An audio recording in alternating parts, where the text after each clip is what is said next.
Om Namo Bhagavate Vasudevaya. Narayanam Namaskrityam Naram Chivanarottamam Devim Saraswatim Vyasam Tado Jayamudirayet Nashtaprayeshu Abhadreshu Nityam Bhagavata Sevaya Bhagavati Ruttama Shloke Bhaktir Bhavati Naishtiki. Which shloka? We are reading from Srimad Bhagavatam, Canto 6, Chapter 15, Text 16. Tasmat yuvam gramya pashor mama muda diyah prabhu andhe tamasi magnasya jnanadeepa udhiryatam. Please repeat. Tasmat yuvam gramya pashor mama mudhadiyah prabhu andhe tamasi magnasya jnanadeepa udhiryatam. Tasmat yuvam gramya pashor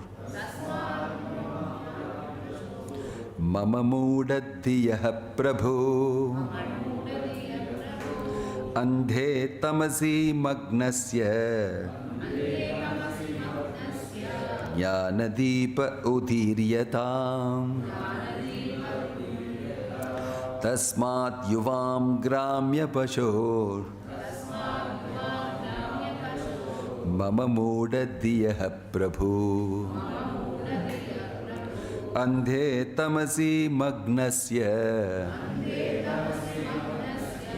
jnanadeepa udhiryatam.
Tasmat, therefore, yuvam, both of you, gramya pashoho, of an animal like a hog,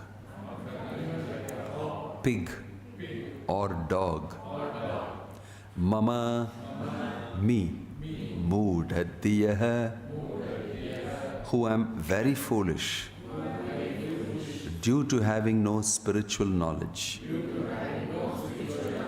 Prabhu, O my two lords, andhe, in blind, tamasi, darkness, magnasya, of one who is absorbed, jnanadeepa, the torchlight of knowledge, udhiryatam, let it be ignited. Translation and purport by His Divine Grace, A.C. Bhakti Vedanta Swami Srila Prabhupada ki. Translation. Because you are great personalities, you can give me a real knowledge. I am as foolish as a village animal, like a pig or dog, because I am merged in the darkness of ignorance. Therefore, please ignite the torch of knowledge to save me. Purport: this is the way to receive knowledge. One must submit himself at the lotus feet of great personalities who can actually deliver transcendental knowledge. It is therefore said, Tasmat Gurum Prapadyeta Jijñasuhu Shreya Uttamam. One who is inquisitive to understand the highest goal and benefit of life must approach a bona fide spiritual master and surrender unto him. Only one who is actually eager to receive knowledge to eradicate the darkness of ignorance is eligible to approach a guru or spiritual master. The guru should not be approached for material benefits. One should not approach a guru just to cure some disease or receive some miraculous benefit. This is not the way to approach the guru. Tad vijnanartham. One should approach the guru to understand the transcendental science of spiritual life. Unfortunately, in this age of Kali, there are many bogus gurus who display magic to their disciples, and many foolish disciples want to see such magic for material benefits. These disciples are not interested in pursuing spiritual life to save themselves from the darkness of ignorance. It is said, Om Ajnanatimirandhasya Jnananjana Shalakaya Chakshurun Militam Yena Tasmai Shri Gurave Namaha. I was born in the darkest ignorance, and my spiritual master opened my eyes with the torch of knowledge. I offer my respectful obeisances unto him. This gives the definition of the Guru. Everyone is in the darkness of ignorance. Therefore, everyone needs to be enlightened with transcendental knowledge. One who enlightens his disciple and saves him from rotting in the darkness of ignorance in this material world is a true Guru. Om Tat Sat. Om Ajnanatimirandasya Jnananjana Shalakaya Chakshurun Militam Yena Tasmai Shri Gurave Namaha. Shri Chaitanya Manobhishtam Stapitam Yena Bhutale Swayam Rupakada Mahyam Dadati Swapadantikam Vandeham Shri Guruho Shri Yuta Padakamalam Shri Gurum Vaishnavamscha Shri Rupam Sagrajatam Sahagana Raghunatanavitam Tang Sajivam Sadvaitam Savadutam Parijana Sakitam Krishna Chaitanya Devam Shri Radha Krishna Padan Sahagana Lalita Shri Vishakan Vitamscha Nama Om Vishnu Padaya Krishna Preshtaya Bhutale Srimate Bhakti Vedanta Swaminiti Namine Namaste Saraswate Deve Gauravani Pracharine Nirvisesha Shunyavadi Paschatya Deshatarine Jaya Sri Krishna Chaitanya Prabho Nityananda Shri Advaita Gadadhara Shrivasadi Gaura Bhakta Vrinda Hare Krishna Krishna Krishna Hare Hare Hare Rama Rama Rama Hare Hare. Tasmat yuvam gramya pashor mamamuda diya prabhu andhe tamasi magnasya jnana deepa udiryatam. This is a shloka in sequence that Chitraketu is expressing his grateful thanks to who? Quiz. Who is he expressing his grateful thanks to? Narada Muni and Angira Muni. Both of them have appeared there because they have staged a wonderful drama.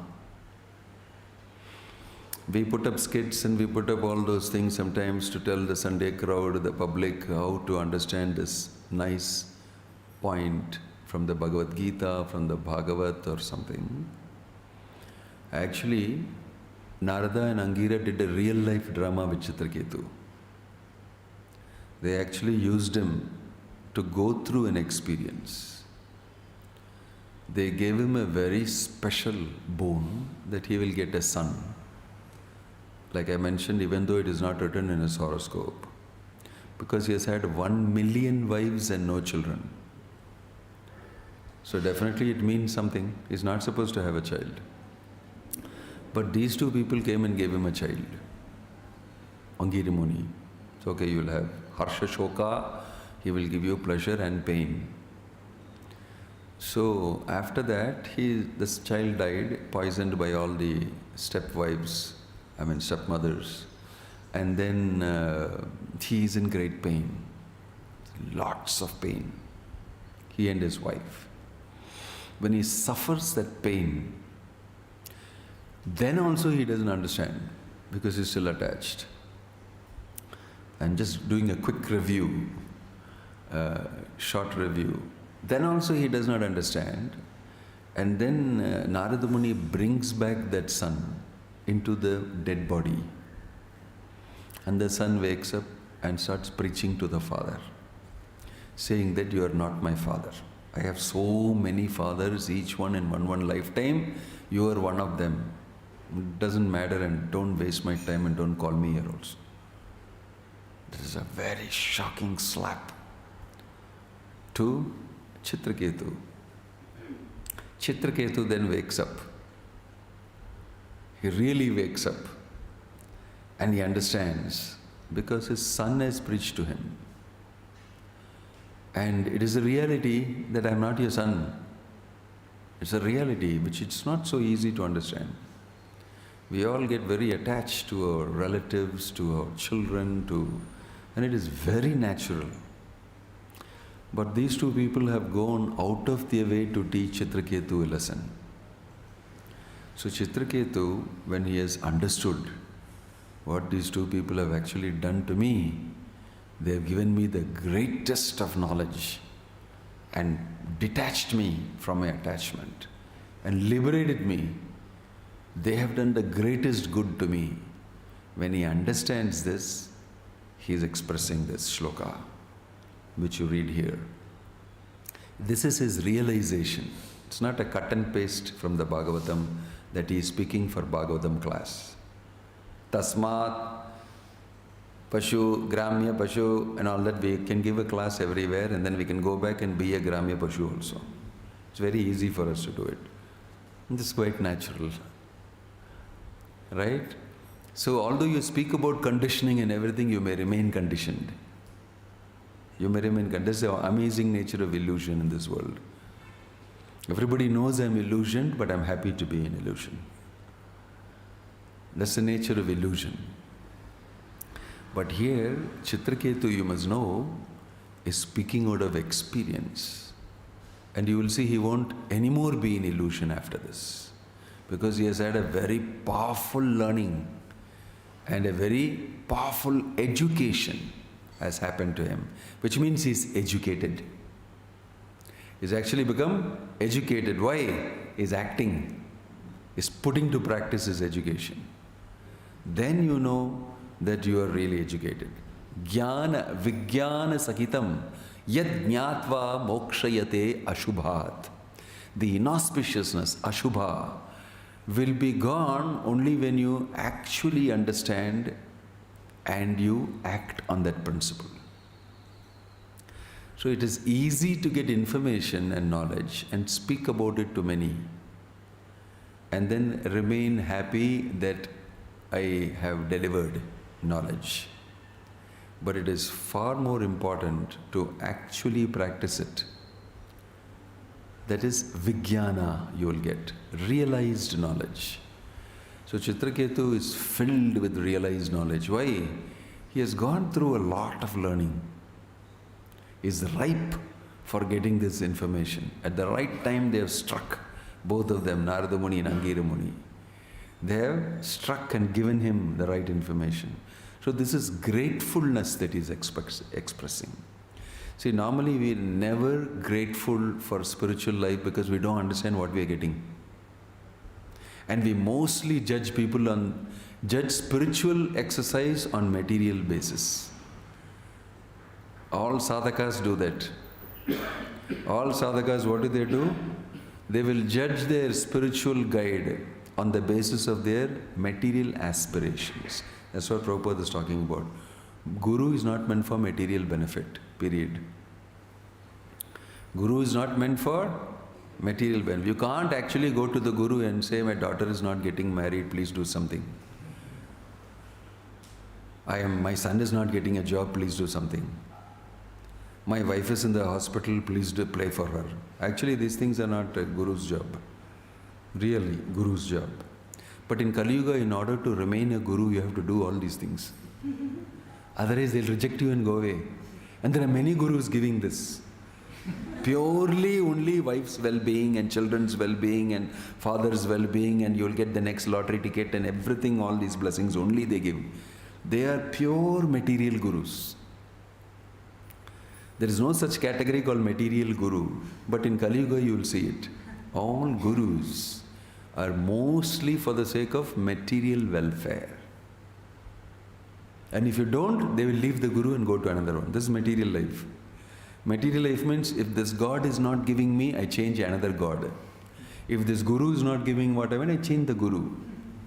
It means it is not reality for me. It's not absolute reality for me. It can be changed. It's a relative thing. If you don't like, you can leave it. But according to instructions of Krishna in Bhagavad Gita, if you don't like also, you have to stick to it. But why? It is the truth. It is the truth. Like and no like and all has got no place in spiritual life. That is mental. That is mental. Yei bhalo, yei manda, sabha, what is that? Brahma. It's all illusion to think that this is good and this is bad. Because everything is actually bad in the material world. So, real Guru means you should be seeing that somebody has come to deliver the absolute truth to me, although I am not fit to take it. And he has gone out of his way to enact this drama to make me understand it. So you appreciate that help that person has given. So because nobody is going to value such a person in this world. And nobody will give him any praise or encouragement. It is a thankless job to be a real Guru. If you want to really be Sadguru, it is very thankless. You understand? So therefore, Prabhupada has done that. Bhaktivedanta Swami Prabhupada, he just went out and remained what he is supposed to be. Whatever you may think, this is the truth. It delivered the truth like Narada Muni and Angira Muni. Whatever Chitraketu may think, it does not matter. Chitraketu has the potential to actually understand the truth. And let us appeal to that. And in this way, Chitraketu was successfully elevated, edified. So we must understand that when we get spiritual instructions, we should try our best not to judge them materially at all. And it's very difficult to do it. Especially if you're in material company. It's difficult to judge. And we must not think our judgment is correct also. We often think that the material judgments that we have made are correct. We can get swayed away by illusion. That is why we constantly hold the hand of great acharyas, devotees, the Supreme Lord's instructions, and pray that I may not be influenced by this type of a judgment. That is a constant. We must never take it for granted that I know. This thing called I know is the most dangerous thing.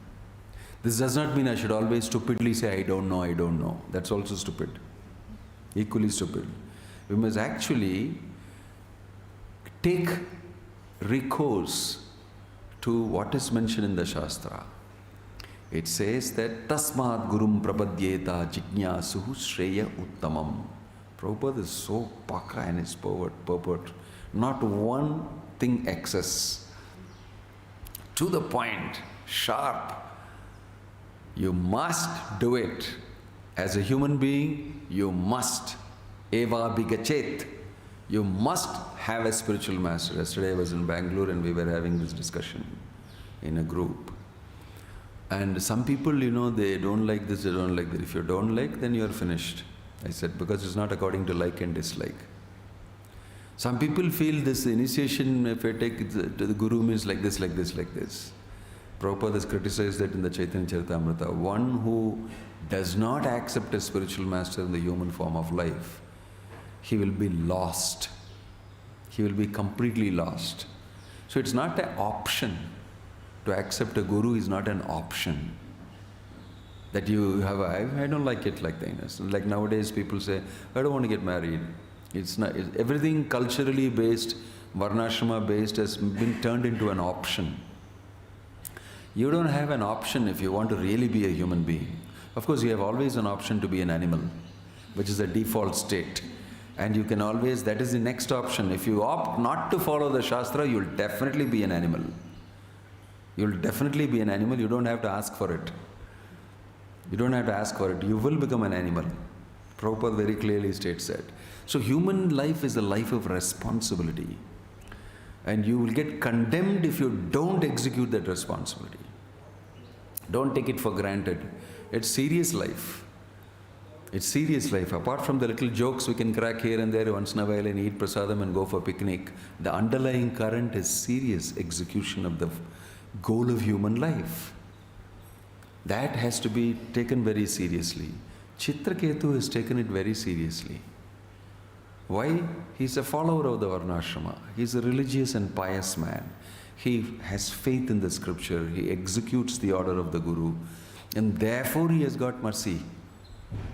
He's not a willy-nilly fellow here and there doing something and Prabhupada picked him up like that alone, only on the basis of mercy.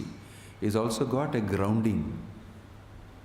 And on that basis, he became qualified to receive the mercy of Guru.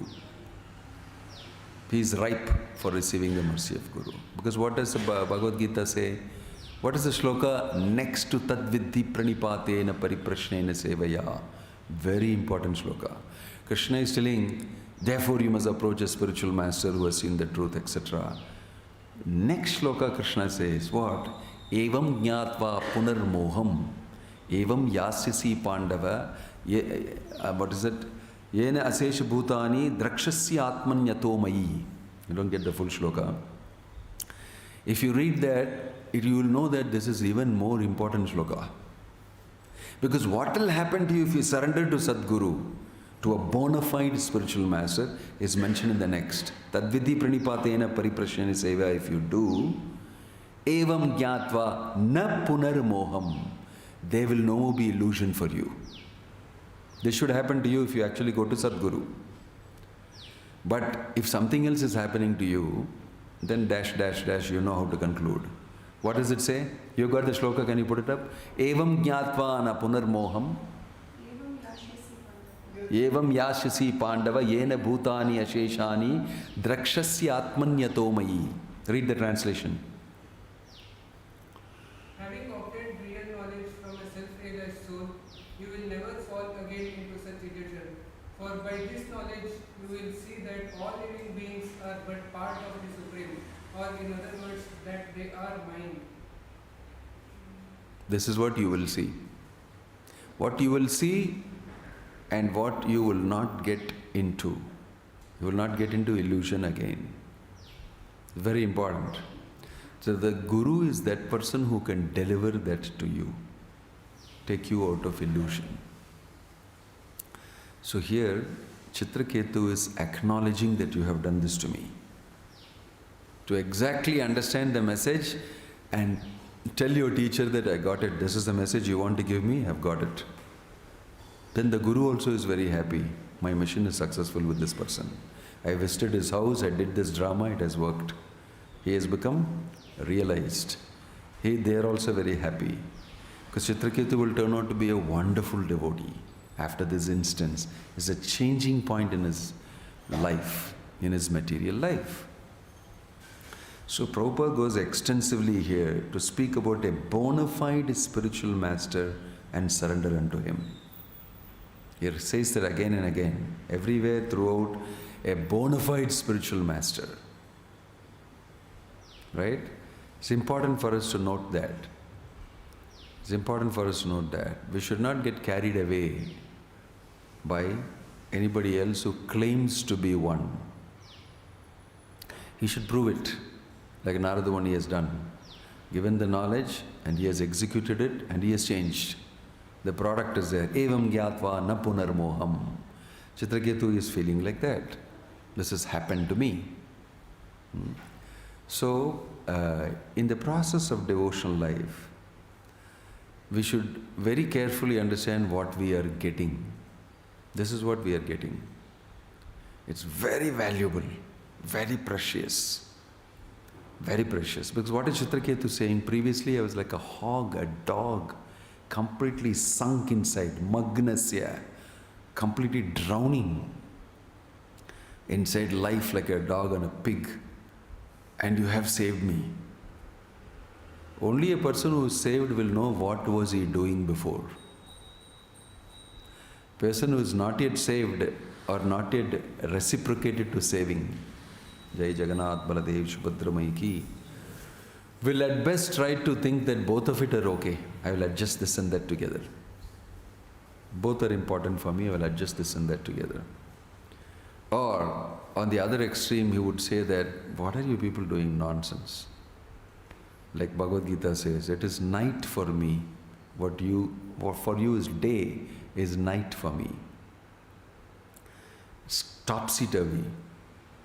These are extremes. So throughout Bhagavatam, you will see how these great personalities like Narada Muni change the life of many people. Many people get completely changed. 180 degrees U-turn about life, goal of life, aims of life, everything is turned. So these are very great personalities. That's why he's saying, you too are great personalities. You have done this to me and I understand the value of this. So you look at the greatness of Bhakti Vedanta Swami Prabhupada. How many people's life he has changed. All over the world, is continuing to change through his books. They take a roundabout turn. I completely stop doing all these things. And I become serious about executing the goal of life. So many devotees made out of the rest of this world who don't know the goal of life, don't know the value of life, don't know the value of human life. Such an important subject matter it is. We don't even understand how important it is. This is education. Only this you should teach. It's enough. People will reform and you'll have a wonderful society of people. This is the aim of Bhaktivedanta Swami Prabhupada's mission. We are all sitting here because he was Narada and Angira to all of us. Powerful lessons we got. Starting from you are not this body. You are being told that you are not whom you think you are. Actually, it's a very shocking revelation to most people. It takes a long time for them to get adjusted to it. Every day you look into your mirror and you can think about it. Say, actually, this is not me. We still may not do it. We may still nicely adjust ourselves and decorate ourselves and maybe go to the boutique and increase the illusion level. And they will tell you, no, I'll make you look very good. You pay me so much. And then you increase the bodily concept. You want to be somebody whom you are not. Already you are like that. You want to increase that. We don't understand. It's such great, amazing contributions to your life. To tell you who you are really. And you don't believe it. You won't believe it. Yesterday in Bangalore, somebody asked me the question, the body is dead. I mean, the body is useless matter, it is dead matter. The soul is the only thing eternal. So why is there something called birth? Why is there something called birth? Foundational knowledge. Why should be there something called birth? Prabhupada has explained that. And at the same time in Bhagavad Gita it says, there is no birth for the soul. Na jayate mriyate va kadachan. Actually there is no birth for the soul. There is birth only for the body. There is birth only for the body. But similarly there is a death for the soul, for the body. It is the soul continues to live. This is no death. But the illusion is that I am dying, I am being born.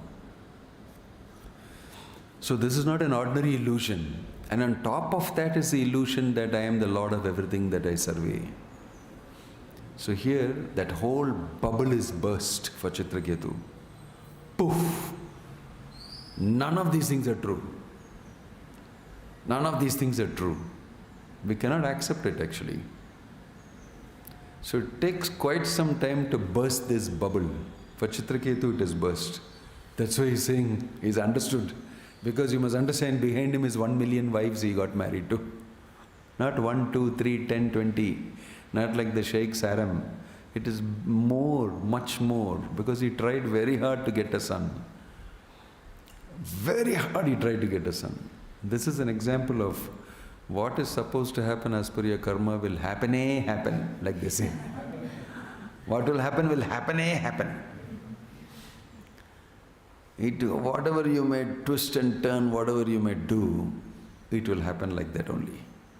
Because that is what is your lot. You will not get anything, 1 millimeter, 1 iota, you will not get excess. You may try very hard.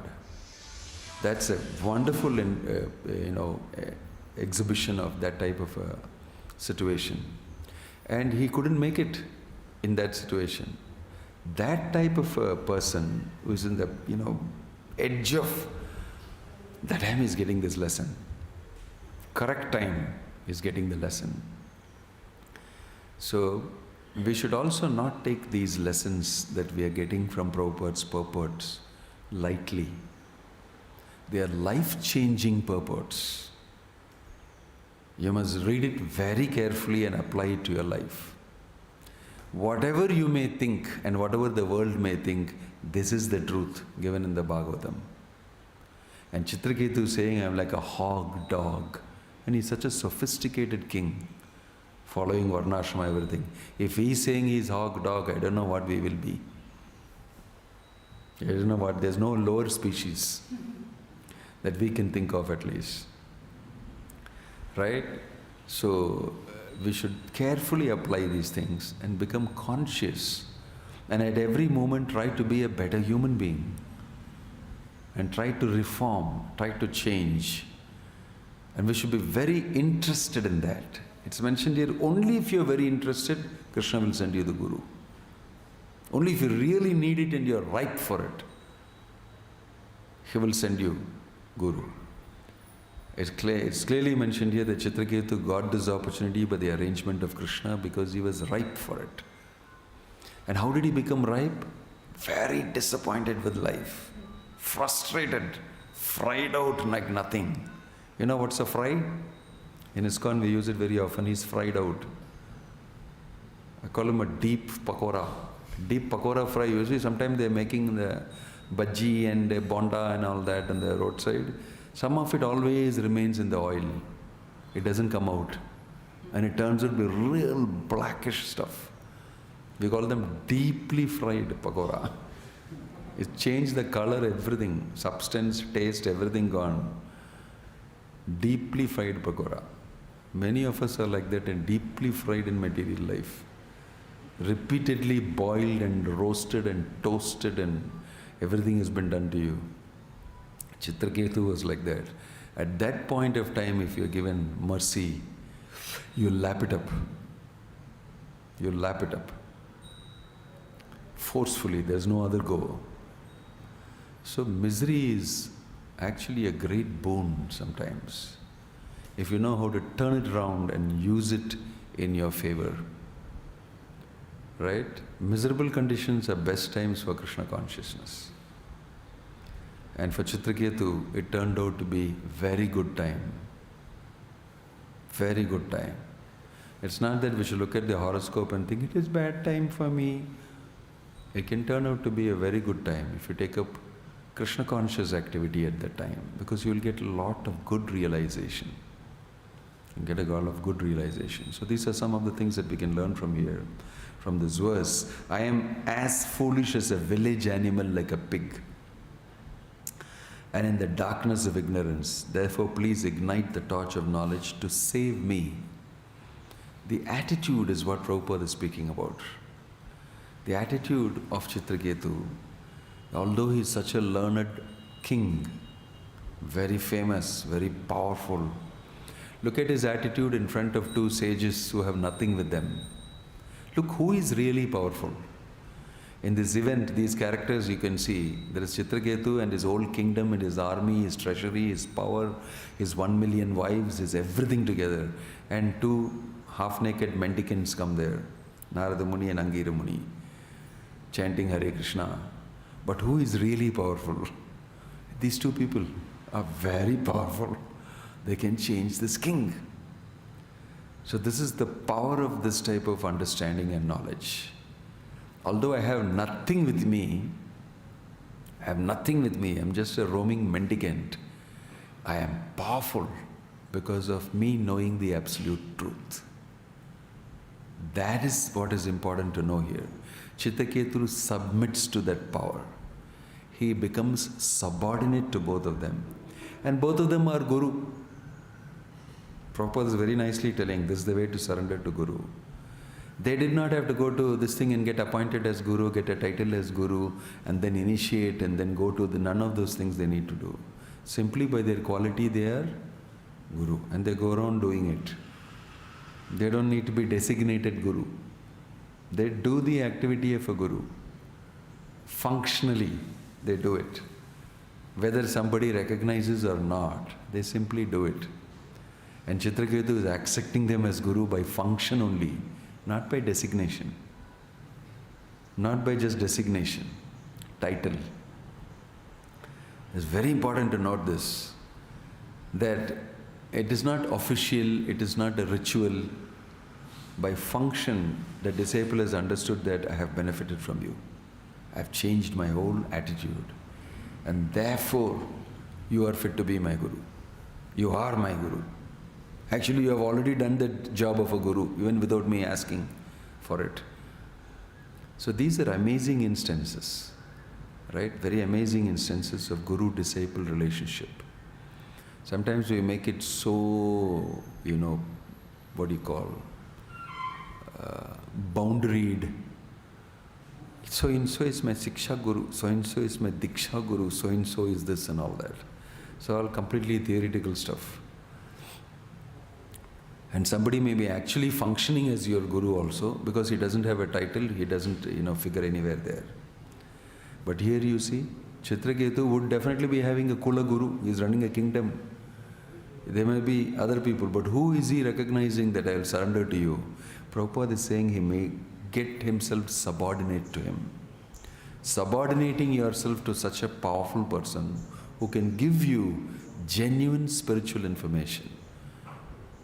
That is what is the highlight here. So the business of life is to find such a person, and submit yourself to him, and then make progress in spiritual life. Om Tat Sat. Hare Krishna.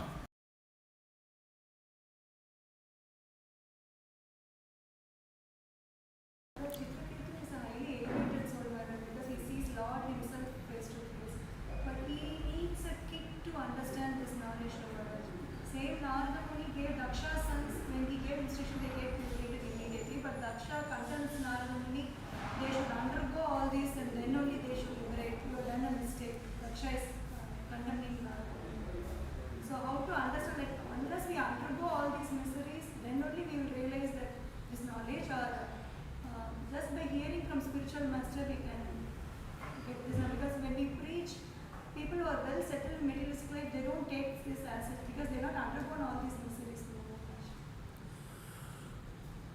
Nalla mattukku oru soodu, they will tell. It is not only on the basis of whether you have gone through miseries or not. You have not gone through miseries, no, you are not qualified. We never know. The mercy of a pure devotee can give you Krishna consciousness irrespective of whether you have gone through misery or not. Prabhupada went to a place where people are all enjoying only all the time. No misery for them.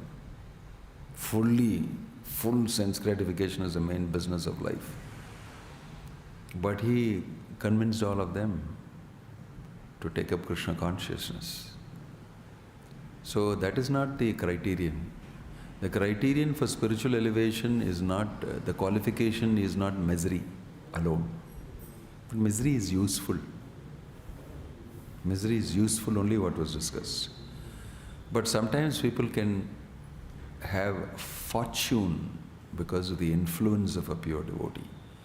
That although I have everything materially prosperous for me, this is very important. So we are all talking about very rich, powerful people getting Krishna conscious. So also you'll see King Prataparudra, Chaitanya Mahaprabhu is giving him mercy. Why? Because he becomes very impressed by Prataparudra's humility, how he is sweeping the floor in front of Lord Jagannath with great feeling, how he is acting as a servant. And he became very impressed with that, this person's attitude of service. So Lord Chaitanya determines to give him his mercy specially. But that he doesn't make it known to Prataparudra at all. Actually, he makes it known that I won't see Prataparudra, he is a Vishayi. He is a materialistic king. I'll never see him. So everybody, he is a devotee, please. No. Sannyasi should not see Vishayi. So externally he did that. And Sarvabhauma Bhattacharya said, no, I know what he means. And he made a plan for Prataparudra to go and meet Chaitanya Mahaprabhu by telling him to go and massage him. Go like a Vaishnava with tilak and Vaishnava dress, like a devotee, and you go and you massage him and you sing from Bhagavat. He did that, and Chaitanya Mahaprabhu became very happy and got up and embraced Prataparudra. He wanted to do this to Prataparudra actually. But what to do, I am a sannyasi, people will think I am embracing the king.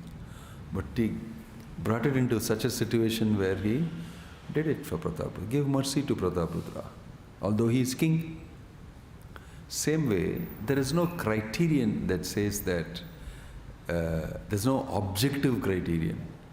These things are so, what shall I say, use the word subjective or mystical.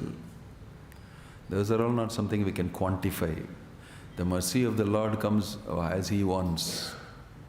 The Lord can be very merciful to some demon like Bali. That was his desire. Okay, now Bali will get my mercy. He went and he did it. He's a demon. He's helping, all the people to think against. Asurastat viparyayaha. To think against the Lord. He is only the head. But Lord decided, I will give him mercy. Bali became a devotee. So these are all not things that can fit into our human brain and understand why, what and all. A lot of it is mystical, a lot of it is the desire of Krishna. That's why it is mercy. The desire of Chaitanya Mahaprabhu is to make everybody a devotee. That is openly announced by the Lord also. Announced by the Lord. Even those people are very offensive to me, I will do something to get them back to me. Because they belong to me and they are lost. They don't know, and they will always behave like this only. They don't know what is good for them. Nate vidur swartha gatim hi vishnum. They don't know. So who will look after them? Only if I show mercy to them. So Chaitanya Mahaprabhu's mercy, because of that we are getting that wonderful opportunity. We must not think that I am very qualified, therefore I got it. That's another problem we may have. I hope that helps. Any other question or comment? Yeah. You said like we have to find a qualified guru and accept it. Like, in case there are many qualified gurus, like how, how can one accept one guru? What criteria are there? What is the meaning of accepting one guru? Like in ISKCON there are many qualified. So how can one choose a particular guru? How we can choose out of the many gurus? Cherry picking, how we shall do? Well, to be more practical, it is not about, you can utilize all of them. If I were you, I would rather say, get the best out of everybody. Because it's about my spiritual life, isn't it? So, Diksha is one thing, taking Siksha is another thing. I presume you're talking about Siksha, or just about giving you the mantra and Diksha for doing deity worship or for certain things. So you can always utilize, which is what most devotees do, to take advantage in Siksha, and then somebody may personally inspire you because he's around you. I'll take advantage of that also. And I'll also take advantage of somebody who is very merciful or senior or something like that. In this way I get connected up in different ways and make sure that my spiritual life is very secure. So be wise. And these are all things that are highly personal. Different people do and feel comfortable in different ways about it. So it's up to each person. But general principles I'm saying. Okay? Any other question or comment? Om Tat Sat, Grantaraj Srimad Bhagavatam ki